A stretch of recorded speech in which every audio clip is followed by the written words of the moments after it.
নোয়াখালী জেলা জিয়া মঞ্চের উদ্যোগে সংগঠনের ৩২তম প্রতিষ্ঠাবার্ষিকী উপলক্ষে আলোচনা সভা, আনন্দ র্যালি ও দোয়া মাহফিল শনিবার বিকেলে রাজধানীর নয়াপল্টনে অনুষ্ঠিত হয়। প্রোগ্রামের শুরুতে নোয়াখালী জেলার জিয়া মঞ্চের বিভিন্ন ইউনিটের নেতা কর্মীদের অংশগ্রহণে এক বর্ণাঢ্য আনন্দ র্যালি বের করা হয়। র্যালিতে নেতৃত্ব দেন জেলা জিয়া মঞ্চের সভাপতি মনির হোসেন, সাধারণ সম্পাদক শাহ আলম মেম্বার, সিনিয়র যুগ্ম সাধারণ সম্পাদক ইফতেখার হাসান, পৌর কমিটির আহ্বায়ক আকাশ চৌধুরী নিপু, সিনিয়র যুগ্ম আহ্বায়ক ইঞ্জিনিয়ার নুরুল হক ফয়সাল, যুগ্ম আহ্বায়ক দেলোয়ার হোসেন শাহিন, সদর উপজেলা কমিটির সভাপতি পদপ্রার্থী আবু তাহের মজনু, সহসভাপতি প্রার্থী মোহাম্মদ রাজু। এ সময় উপস্থিত ছিলেন নোয়াখালী জেলা জিয়া মঞ্চের সাংগঠনিক সম্পাদক কামাল উদ্দিন আলো, সিনিয়র সহসভাপতি শিহাব চৌধুরী, সহসভাপতি প্রফেসর শাহিন, সহসভাপতি ইরুল ইসলাম সোহাগ, দপ্তর সম্পাদক নাসির উদ্দিন, প্রস্তাবিত নোয়াখালী জেলা জিয়া মঞ্চের সহ সাংগঠনিক সম্পাদক ইঞ্জিনিয়ার শাহাদাত হোসেন, পৌর কমিটির যুগ্ম আহ্বায়ক কবির হোসেন, আনোয়ার হোসেন, নয়ন, মোহাম্মদ আলী জাহাঙ্গীর, আমজাদ হোসেন সোহাগ, আজমির হোসেন, সদস্য সচিব আব্দুল হাই পলাশ, সদস্য রয়েল, মাকসুদুর রহমান জাহিদ, সদর উপজেলা কমিটির মোহাম্মদ ফুজলু, নাসির উদ্দিন, মোহাম্মদ রাশেদ, মোহাম্মদ জাহিদ, মোহাম্মদ মেহরাজ, মোহাম্মদ শুভ, মোহাম্মদ মামুন।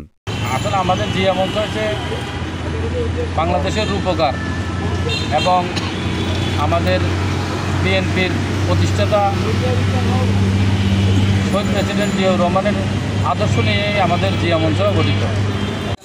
জিয়া মঞ্চের পক্ষের থেকে আমরা আসলে বিভিন্ন উদ্যোগে নিয়েছি। আমরা প্রত্যেকটা আমাদের নেতাকর্মীকে বলছি আমরা জনগণের পাশে দাঁড়ানোর জন্য এবং সাধারণ পরিবারের পাশে যেন আমরা তাদের বিপদে আপদে যেন যাইতে পারি এবং চিকিৎসার জন্য যেন আমরা তাদের পাশে দাঁড়াতে পারি। তাদের যে কোনো বিপদে আমরা ইনশাল্লাহ যে কোনো সময় ছুটে যাই এবং আগামীতেও যাব। শিয়া বাটার ও ভিটামিন ই সমৃদ্ধ লিলি হালাল বিউটি সোপ। লিলি হালাল বিউটি সোপ বিএসটিআই কর্তৃক সনদপ্রাপ্ত দেশের প্রথম হালাল বিউটি সোপ, দীপ্তিময় উজ্জ্বল ত্বকের জন্য।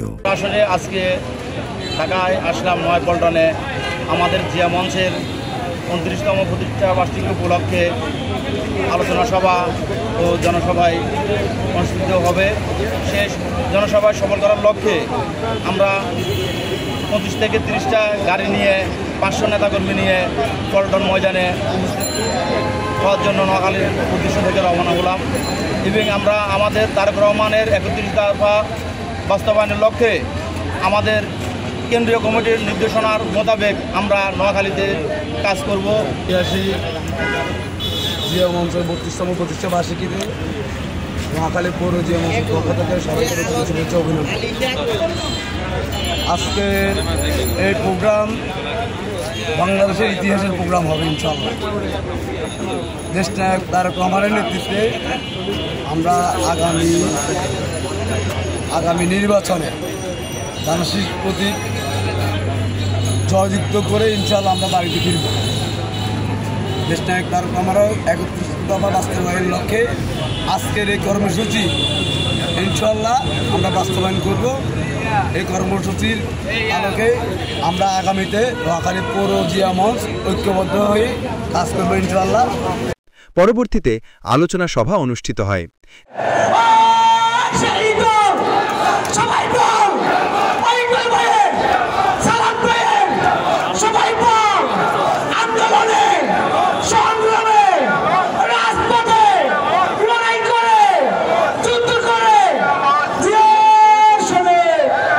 জিয়া মঞ্চ কেন্দ্রীয় কমিটি সাধারণ সম্পাদক ফয়েজুল্লাহ ইকবালের সভাপতিত্বে প্রধান অতিথি হিসেবে উপস্থিত ছিলেন বিএনপি সিনিয়র যুগ্ম মহাসচিব অ্যাডভোকেট রুহুল কবির রিজভী। বিশেষ অতিথি হিসেবে উপস্থিত ছিলেন বিএনপি জাতীয় নির্বাহী কমিটির স্বেচ্ছাসেবক বিষয়ক সম্পাদক নজরুল ইসলাম আজাদ, বিএনপি জাতীয় নির্বাহী কমিটির সহ সাংগঠনিক সম্পাদক ঢাকা বিভাগ ভিপি হারুনুর রশিদ আজাদ, বিএনপি জাতীয় নির্বাহী কমিটির সহ সাংগঠনিক সম্পাদক চট্টগ্রাম বিভাগ আকন কুদ্দুসুর রহমান। জিয়া মঞ্চ কেন্দ্র নেতারা বলেন, জিয়া মঞ্চ শুধু একটি সংগঠন নয়, এটি শহীদ প্রেসিডেন্ট জিয়াউর রহমানের দর্শনকে তরুণ প্রজন্মের মাঝে ছড়িয়ে দেওয়ার শক্তিশালী প্ল্যাটফর্ম। এ সময় প্রধান অতিথি অ্যাডভোকেট রুহুল কবির রিজভী বলেছেন, শেখ হাসিনার বাড়ি আছে ধানমন্ডিতে, শেখ রেহানার বাড়ি আছে থাকার পরেও ৬০ কাঠা জায়গা পূর্বাচলে। তার নামে শেখ হাসিনার ছেলের নামে, মেয়ের নামে, শেখ রেহানার ছেলের নামে, মেয়ের নামে এইখানে কাঠার পর কাঠা তাদের জলের বাড়ি। ইংল্যান্ডের এমপি তার এক ভাগ্নি, সেটা ইংল্যান্ডের নাগরিক। তার এত সম্পত্তি বাংলাদেশে কেন? ওইখানে তো জবাবদিহি করতে হয় রাজনীতিবিদদেরকে, এমপিদেরকে, সংসদ সদস্যদেরকে। সেইখানে এখন খবরের কাগজে উঠে গেছে, এই নিয়ে গোটা সরকারের টানাটানি পড়ে গেছে। এই যে প্রতারণা, এই যে মিথ্যাচার, এই প্রতারণা মিথ্যাচার করে শেখ হাসিনা সে তার পাতানো সাজানো আইন শৃঙ্খলা বাহিনী দিয়ে জনগণের উপর নির্যাতন করে, গুম করে, খুন করে, ক্রস ফায়ার দিয়ে টিকে থাকার চেষ্টা করেছেন ১৬ বছর। সর্বশেষ হয়নি, টিকতে পারেননি। লুটেরারা টিকতে পারেন না, নির্যাতনকারীরা, নিপীড়নকারীরা, মানব হত্যাকারীরা, খুনিরা, তারা আলটিমেটলি টিকতে পারে না, তাকে পতন হয়। এখন নানাভাবে নানা কায়দায় তিনি দেশের ভিতরে অন্তর্ঘাত করার চেষ্টা করছেন, পার্শ্ববর্তী দেশের সহযোগিতায় কিনা এটা মানুষ সন্দেহ করছে। সরাসরি তিনি হত্যার কথা বলছেন, দেশে সংঘাত তৈরি করার চেষ্টা করছেন। মিরপুরে রাসায়নিক গুদাম পড়ে যায়, ১৬ জন মানুষ মারা যায়।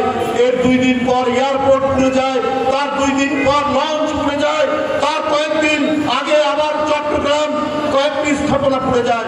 এই যে পোড়া, এই যে অগ্নি প্রজ্বলন, এই যে অগ্নি সংযোগ একটার পর একটা ঘটে যাচ্ছে বাংলাদেশে। এটা কারা? এটা জনগণ জানে, উপলব্ধি করছে।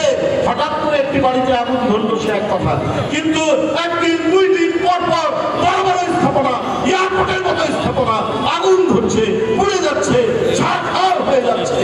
এটার পেছনে অবশ্যই একটি নাশকতার ষড়যন্ত্র রয়েছে। এবং তারা কারা এটা জনগণ জানে, এটা জনগণ উপলব্ধি করছে। আরেকটি কথা বলি বন্ধুরা, মানুষ স্বস্তি এবং শান্তি চায়। শেখ হাসিনা বন্দুকের নল দিয়ে তিনি তার আইন পাশ করলেন। বন্দুকের নল জনগণের দিকে তাক করে যা ইচ্ছা তাই করতেন। তিনি আদালতকে, হাইকোর্টকে, নির্বাচন কমিশনকে এবং তার পাতানো যে পার্লামেন্ট সেইটা দিয়ে আইন প্রণয়ন করে তিনি তার স্বেচ্ছাচারিতা এবং গুম, খুন, লুটপাট জারি রাখতেন।